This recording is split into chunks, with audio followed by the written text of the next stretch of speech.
Kasike BTV rero uko musanzwe mubimenyereye rero kari ku kivi naco bituma rero twarondeye umugwizatunga umushinga ntahe Sibomana Fulgence yashoboye kutugirira restaurant Holiday kuri Avenue de l'Université nimero 10 rero nashaka tuganirire atubarire ingene yumvira kugira iciyumviro cyo gutunganya iyi restaurant muri gisagara ca Bujumbura iciyumviro twari dufise kuva kera ni n'igikorwa dusanzwe dukunda twamye dukora no mu zindi ntara zitandukanye hari aho twagiye tubikora ariko turabona ko bidakwiye ko twobigumiza mu ntara gusa tuja dushima kumanuka i Bujumbura naho kubikorerayo ni igikorwa ciza rero turiko tugendera ijambo rya nyakubahwa aguma ashikiriza abarundi ababwira yuko umuntu wese agomba kwihangira imirimo agakora yakora agahana akazi abandi wamunywa ukaronka icugi umufuko nawe ukaronka ifaranga. Muri iyo ntumbero twaciye dutegura iyi restaurant kugira ngo tuyikorere hano. Imvo ya mbere nuko hariho benshi twahaye akazi turiko turakorana no munsi dukorana n'abantu batari bake muri iyi restaurant kandi nabo babiboneramo akunguko. Iyindi ntumbero ya kabiri mu gisagara ca Bujumbura iterambere ko namwe uko muhabona ni restaurant nziza iteye igomwe kandi iteka neza.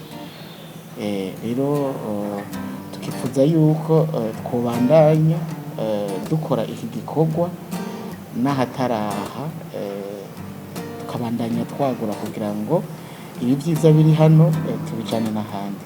Twahora dukorera mu ntara ya Gitega naho nyene twakorayo ibikorwa nk'ibi vya restaurant. Mu gice tumwiyumvira ati mu manuka mu gisagara ca Bujumbura kugira ngo mushobore kugira restaurant imeze neza nk'iyi.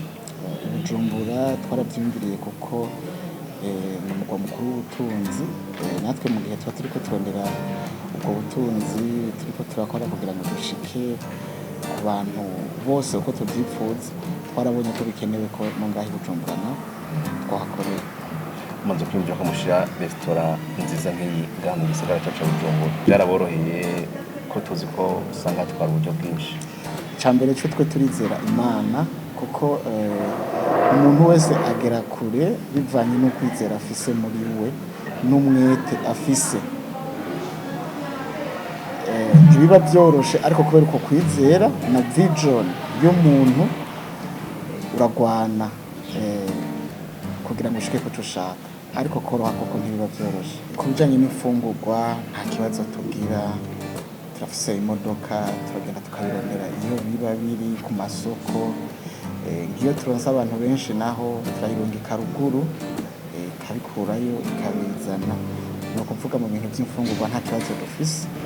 Mu bijanye n'inyobwa naho turi abone ari abakozi ba brasserie bafise imodoka ihora izana ibinyobwa igashikana aho kubarabara hama bo dukorana bakagenda bagaca babikuramwo bakabizana. Ni ukuvuga mu byose nta kibazo dufise.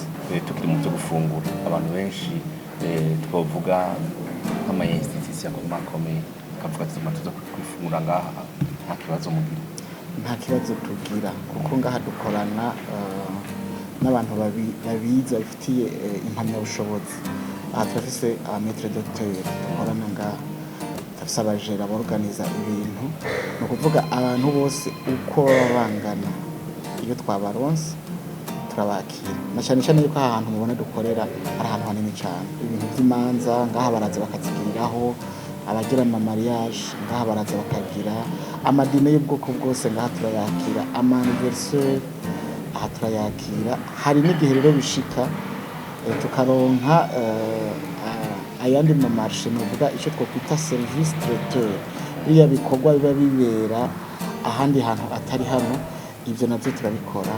Turagenda naho haba ari ruguru turagenda tugakora aho ariho hose turabikorerayo. Twe twaragerageje kuza turatembera, twaragize amahirwe yo gusohoka kino gihugu tukaja hanze mu bindi bihugu. Usanga kenshi abateye imbere n'abari amasosiyete akomakomeye itaba ari y'umuntu umwe, iba ari sosiyete irimo abandi, basanga abantu baragiye hamwe barakorana. abadakoranye nabo bagashigikirana, umuntu akumva yuko nimba adakora resitora akaba akora mu bindi, akaja gushigikira uwa resitora akaja kumushorera, hama wa resitora nawe akaja gushigikira wa wundi mu kumushorera mu vyo akora. Nk'akarorero nk'udandaza kenkayeri umva ntakora mu vya restauration, agomba kuja gushigikira uri muri restauration. Wa wundi nawe ari muri restauration kubera ko atadandaza kenkayeri aca agenda gushorera wa wundi muri kenkayeri, canke n'akarorero ntanze urabona ibintu byose ni uguhanahana. Rero hakabaho umutima wo gushigikirana, umuntu akumva yuko ashigikira mugenzi we mu vyo akora.